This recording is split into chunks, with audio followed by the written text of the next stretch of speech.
Papua merupakan pulau di ujung timur Indonesia yang sebelumnya bernama Irian Jaya. Sejak 2003, provinsi ini dibagi menjadi dua, dengan bagian timur tetap memakai nama Papua, sedangkan bagian barat menggunakan nama Papua Barat.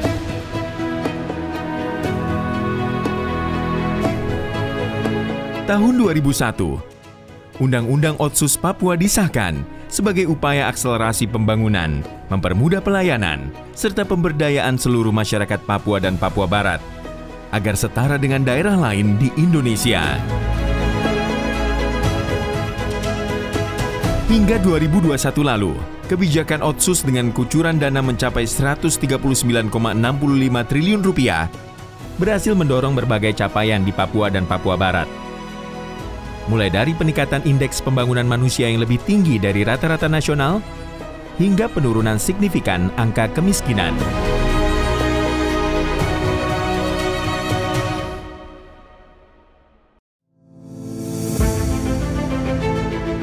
Namun peningkatan kesejahteraan tersebut belum mampu menempatkan Papua dan Papua Barat setara dengan provinsi lain di Indonesia, karena keduanya masih masuk dalam kategori daerah tertinggal.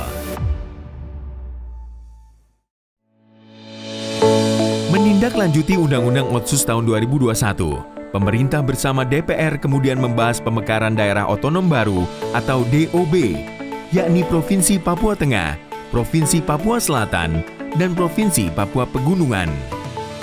Pada 25 Juli 2022, disahkan 3 undang-undang terkait pembentukan provinsi baru di Papua, yakni Undang-Undang Nomor 16 Tahun 2022 tentang pembentukan Provinsi Papua Pegunungan, Undang-Undang Nomor 15 Tahun 2022 tentang pembentukan Provinsi Papua Tengah, dan Undang-Undang Nomor 14 Tahun 2022 tentang pembentukan Provinsi Papua Selatan. Pengesahan 3 undang-undang tersebut menjadikan Papua terdiri dari 5 provinsi, yaitu Provinsi Papua dengan ibu kota Jayapura, meliputi Kabupaten Biak Numfor, Kabupaten Jayapura, Kabupaten Kirom, Kabupaten Kepulauan Yapen, Kabupaten Mamberamo Raya, Kabupaten Sarmi, Kabupaten Supion, Kabupaten Waropen, dan Kota Jayapura. Provinsi Papua Barat dengan ibu kota Manokwari, meliputi Kabupaten Kaimana, Kabupaten Manokwari, Kabupaten Manokwari Selatan, Kabupaten Maibrat, Kabupaten Arfak, Kabupaten Raja Ampat, Kabupaten Sorong, Kabupaten Sorong Selatan, Kabupaten Tambrau, Kabupaten Teluk Bintuni, Kabupaten Teluk Wondama, Kota Sorong, dan Kota Manokwari. Provinsi Papua Selatan dengan ibu kota Merauke, meliputi Kabupaten Merauke, Kabupaten Boven Digul, Kabupaten Mapi, dan Kabupaten Asmat. Provinsi Papua Tengah dengan ibu kota Nabire, meliputi Kabupaten Deiyai, Kabupaten Dogiyai, Kabupaten Intan Jaya, Kabupaten Mimika, Kabupaten Nabire, Kabupaten Paniai, Kabupaten Puncak, dan Kabupaten Puncak Jaya. Dan kelima adalah Provinsi Papua Pegunungan dengan ibu kota Wamena, meliputi Kabupaten Jayawijaya, Kabupaten Lanijaya, Kabupaten Mamberamo Tengah, Kabupaten Nduga, Kabupaten Pegunungan Bintang, Kabupaten Tolikara, Kabupaten Yalimo, dan Kabupaten Yahukimo. Urgensi pembentukan 3 provinsi baru sebagai alternatif percepatan pelayanan kepada masyarakat di wilayah tiap-tiap calon provinsi.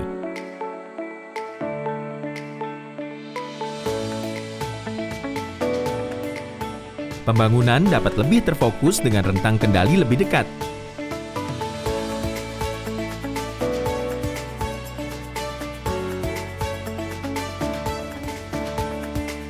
Upaya menciptakan pemerintahan yang efektif dan efisien.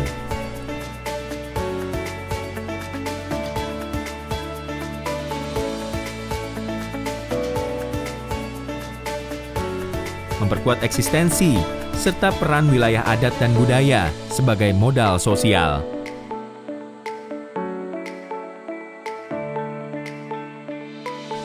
masih terjadi kesenjangan dan ketimpangan pembangunan.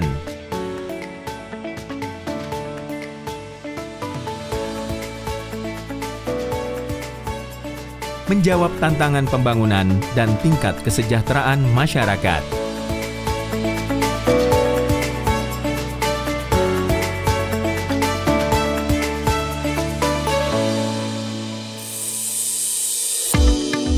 Sebelum peresmian pemekaran dilakukan, Kementerian Dalam Negeri melakukan sosialisasi dan persiapan sumber daya manusia serta fasilitas pemerintahan, dipimpin Wakil Menteri Dalam Negeri John Wempi Wetipo beserta pejabat terkait.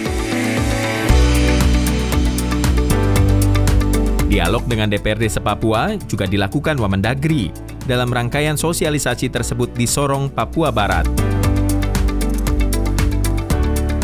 Kalau provinsi ini jalan, PJ-nya sudah dilantik, kemudian peresmian dilakukan, berarti harus ada kantor gubernurnya, kemudian harus ada rumah dinas PJ gubernurnya, kemudian sekda dan perangkat-perangkat yang lain. Jadi tim kita dari ODA itu akan turun ke depan untuk mengecek semua fasilitas pendukung kalau proses ini jalan sampai disahkan sehingga mereka Papua Selatan, Papua Pegunungan, Papua Tengah maupun Papua Barat Daya itu bisa ikut melaksanakan pemilu serentak pada 2020. Puncaknya pada 11 November 2022. Menteri Dalam Negeri Tito Karnavian meresmikan 3 daerah otonom baru Papua, yakni Provinsi Papua Selatan, Provinsi Papua Tengah, dan Provinsi Papua Pegunungan dalam upacara di kantor Kementerian Dalam Negeri Jakarta.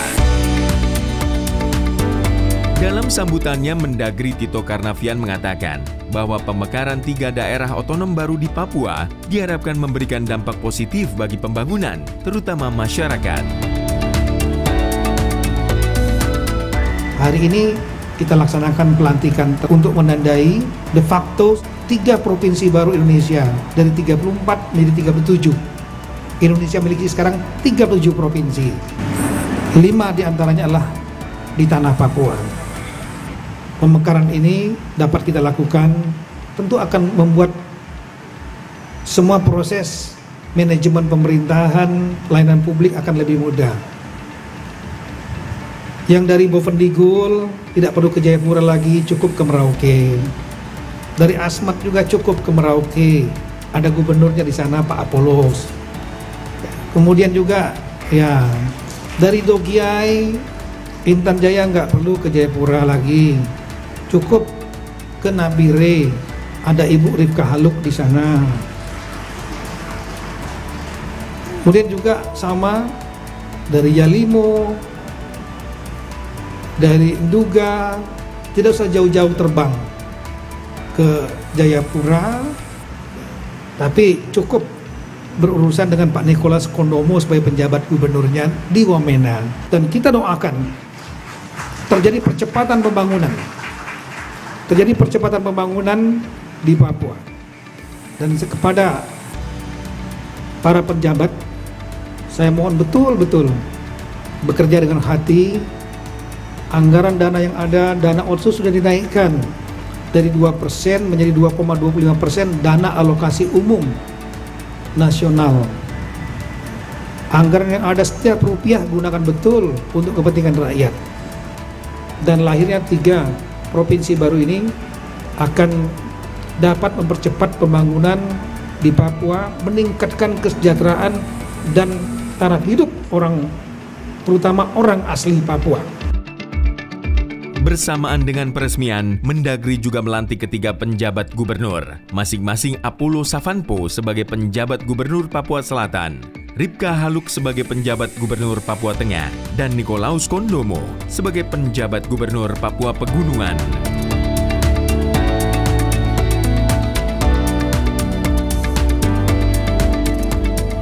Sesuai dengan kepercayaan yang diberikan oleh Presiden dan Menteri Dalam Negeri, tentunya kami harus mewujudkan kesejahteraan masyarakat, khususnya di Papua Tengah, 8 kabupaten.